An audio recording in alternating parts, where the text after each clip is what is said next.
नमस्कार दोस्तों, अंतर्ध्वनि चैनल में आपका स्वागत है। मैं हूं किरण शर्मा। दोस्तों, यदि आपने तुलसीदास जी के जीवन की सीरीज़ की पुरानी वीडियोस नहीं देखी हैं तो प्लीज़ डिस्क्रिप्शन बॉक्स में दिए गए लिंक को अवश्य फॉलो करें।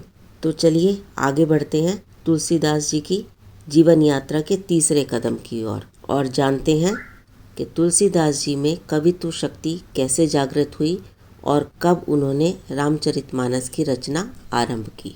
संवत 1628 में तुलसीदास जी हनुमान जी की आज्ञा से अयोध्या की ओर चल पड़े। उन दिनों प्रयाग में माघ मेला था। तुलसीदास जी कुछ दिन वहीं ठहर गए। पर्व के 6 दिन बाद एक वट वृक्ष के नीचे उन्हें भारद्वाज तथा याज्ञवल्क्य मुनि के दर्शन हुए।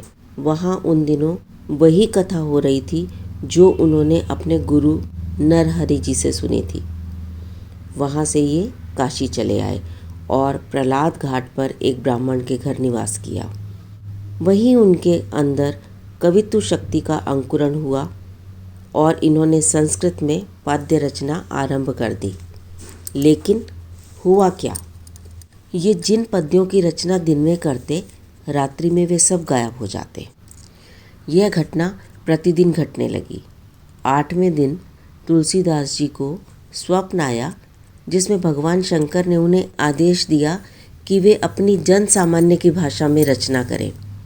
तुलसीदास जी की नींद उचट गई और वे उठकर बैठ गए।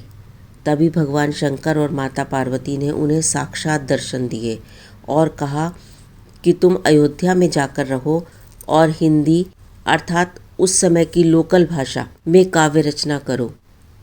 मेरे आशीर्वाद से तुम्हारी रचना सामवेद के समान फलवती होगी। तुलसीदास जी ने उनकी आज्ञा का पालन किया और वे अयोध्या आ गए। संवत 1631 प्रारंभ हुआ। उस वर्ष रामनवमी के दिन प्राय वैसा ही नक्षत्र था जैसा त्रेता युग में राम जन्म के दिन था। उस दिन प्रातःकाल श्री तुलसीदास जी ने श्री रामचरितमानस की रचना आरंभ कर दी। 2 वर्ष 7 महीने और 26 दिन में ग्रंथ संपूर्ण हुआ। संवत 1633 के माघ शुक्ल पक्ष में राम विवाह के दिन 7 कांड पूर्ण हो गए। इसके बाद वे काशी चले आए और भगवान विश्वनाथ तथा माता पार्वती को श्री रामचरितमानस सुनाया। रात्रि में पुस्तक विश्वनाथ जी के मंदिर में रख दी गई। सुबह जब दरवाजे खोले गए तो उस पर सत्यम शिवम सुंदरम लिखा हुआ पाया गया और उसके नीचे भगवान शंकर की सही थी, अर्थात उनके हस्ताक्षर थे। लेकिन तुलसीदास जी का संघर्ष यहीं पर समाप्त नहीं हुआ। जानने के लिए जुड़े रहिए अंतर्ध्वनि चैनल से।